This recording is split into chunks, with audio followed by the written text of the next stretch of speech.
Uy! Casey, namatayan ako. Namatayan ako. Good morning mga kasiksta. Medyo matagal, no? Bago tayo nakapag-upload ng bagong content or video. For today's agenda, may interesting tayong gagawin sa ating CB650R. Ito yung kumbaga sa mga basic mods or upgrade sa mga kotse sa big bike. Syempre may mga ganun din. So sa kotse, kung merong cold air intake dito sa CB, papakabit tayo ngayon ng aftermarket na air filter, plus magpapakabit din tayo ng Velostax. Kasi ideally itong stock na intake ng CB, restricted yung design niya. Pag pinalitan natin siya ng Velostax, yung pinaka diameter ng intake lalaki siya. So later on makikita natin, compare natin yung difference nung appearance, no, nung stock intake versus the Velostax. Also in terms of improvement ng sound, may konting difference siya ng tunog. Currently kasi ang mod ko is naka aftermarket exhaust na ako, na Akrapovic na full titanium. So yan, ito yung current tunog niya, ang naka-stock.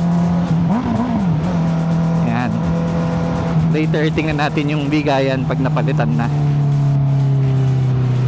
In terms of performance, may boost din siya ng performance kasi nga tataas yung intake ng hangin. So tendency, mas gaganda yung combustion ng engine, no? Does that mean lalakas yung konsumo ng gas? Parang mind over matter lang din yun, di ba? Kasi hindi mo naman ipapagalaw din yung hindi mo naman ipapatwik or paparimap pa, di ba? Hindi mo naman totally gagawin yun. Pero later titingnan din natin kung kailangang i-tune yung air and fuel mixture. Tatanong natin sa mekaniko. Pag kailangan, di papatira natin. Pag hindi, di that's well and good, di ba? Performance wise, yan, magbo-boost din siya ng konting horsepower kasi nga papalamigin yung or mas mas hindi na restricted yung airflow. So tendency, mas maganda yung combustion natin.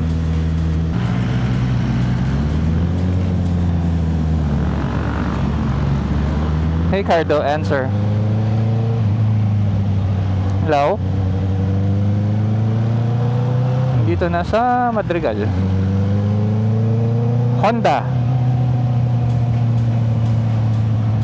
Oo.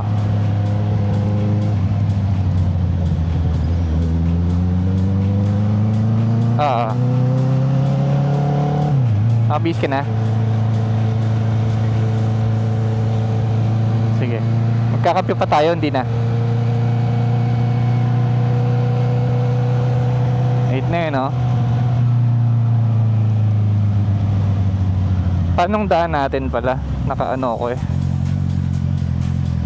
Naka 2 bars akong gas. 2 bars yung gas ko, kaya pa to? Okay. Sige. Dito na ako sa gate BF.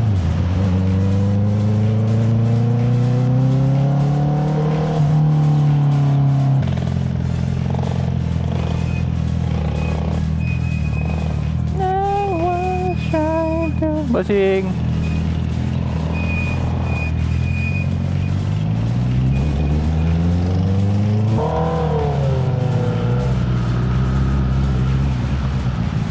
Tawid left.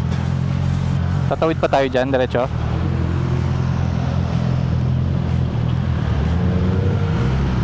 Up.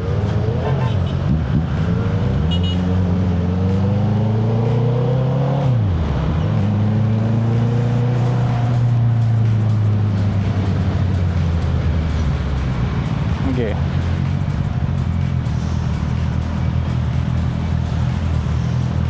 Angas ng gulong mo sa likod, oh. Pang mayaman. Oo. Mayaman na tires yan, eh. Oo, ang lagkit nga niyan, eh.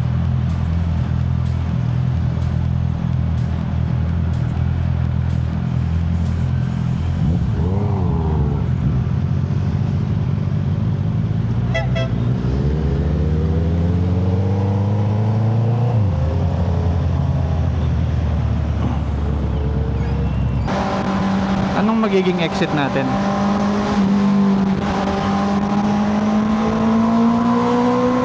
EDSA tapos A5?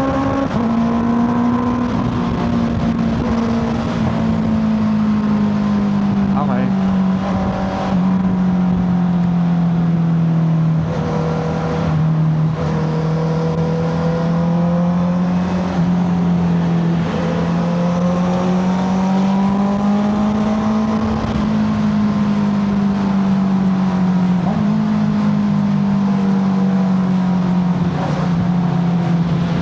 Left maluwag.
Honda na to, Buendia.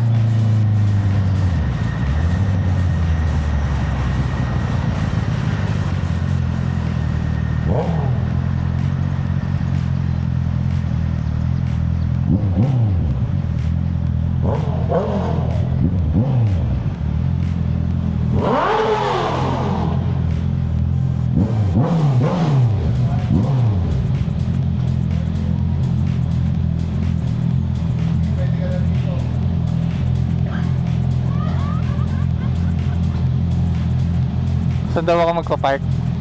Servicing na. Okay. Ate G, morning.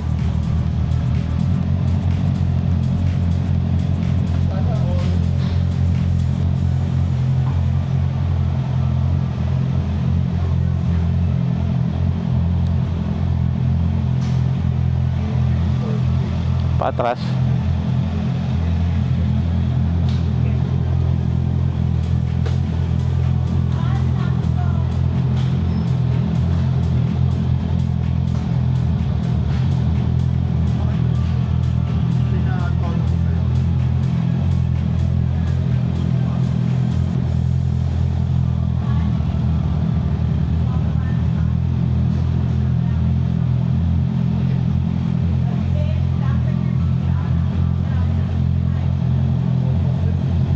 Ba't parang tumaas nga? Tumaas, diba?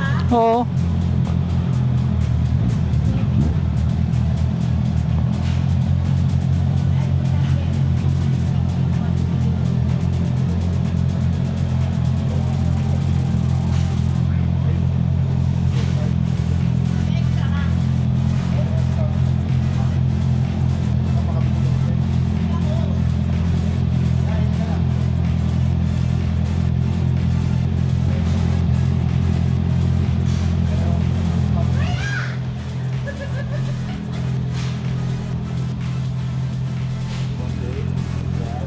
Yun.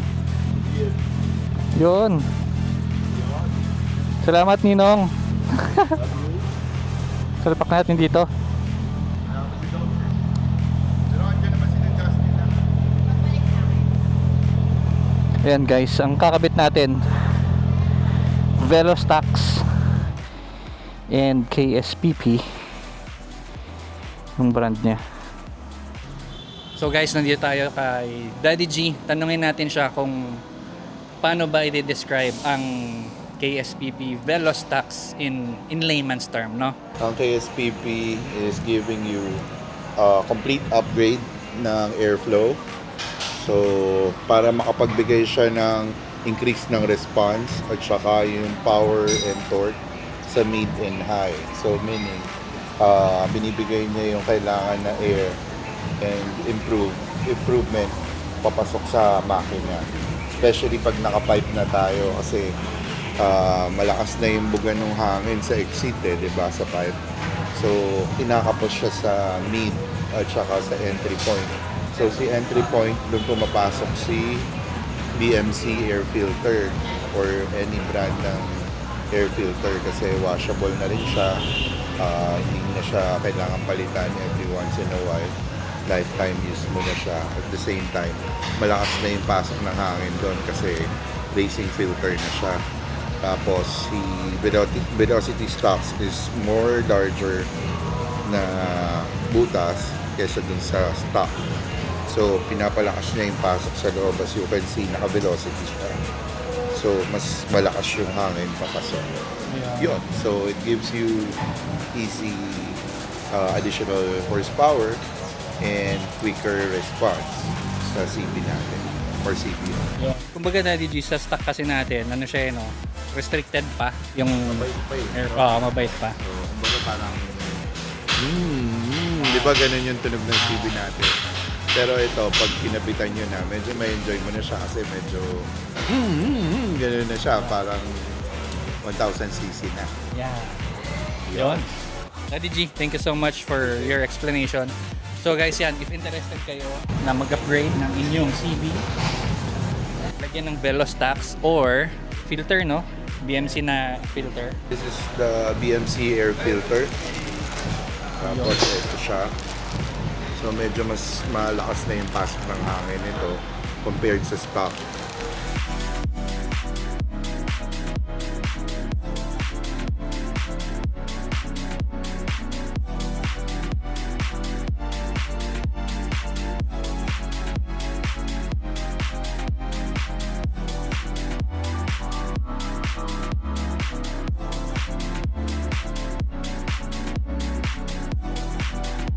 Ano lang naman sir, double check lang natin kung check engine siya, tapos yung mga parameters niya, makikita natin kung tapos dito, ano na yung lagay ng mga sensor niya, kung may pagbabago ba.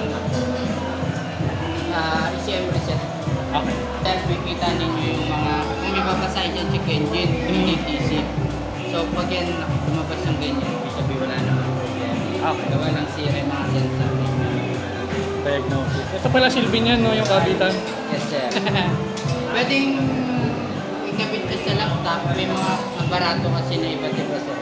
So sa amin laptop ang gamit. Pwedeng manual, yung may sinasalpak lang na aparato na maliit.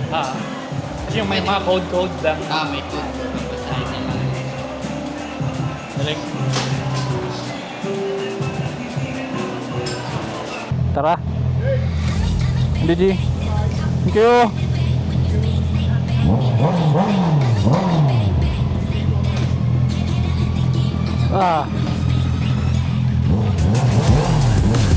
Okay, na kami.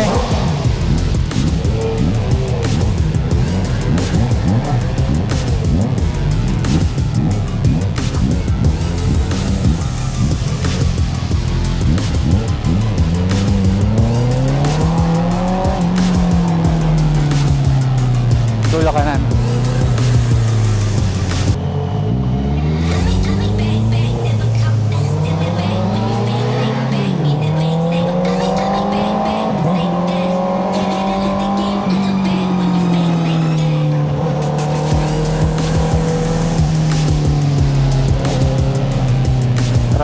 airflow.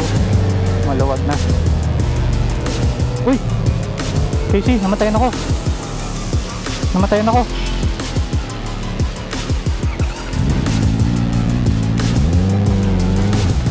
Ano nangyari? Napindot kaya tayong ano? Napindot kaya tayong kill switch.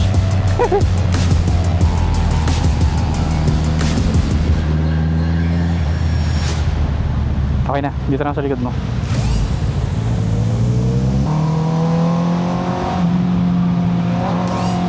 Hindi pa. Yun, dagdag laso na naman, no? So far meron na tayong exhaust, areglado na din yung intake. So far, gulong na lang siguro ang next ano natin, no?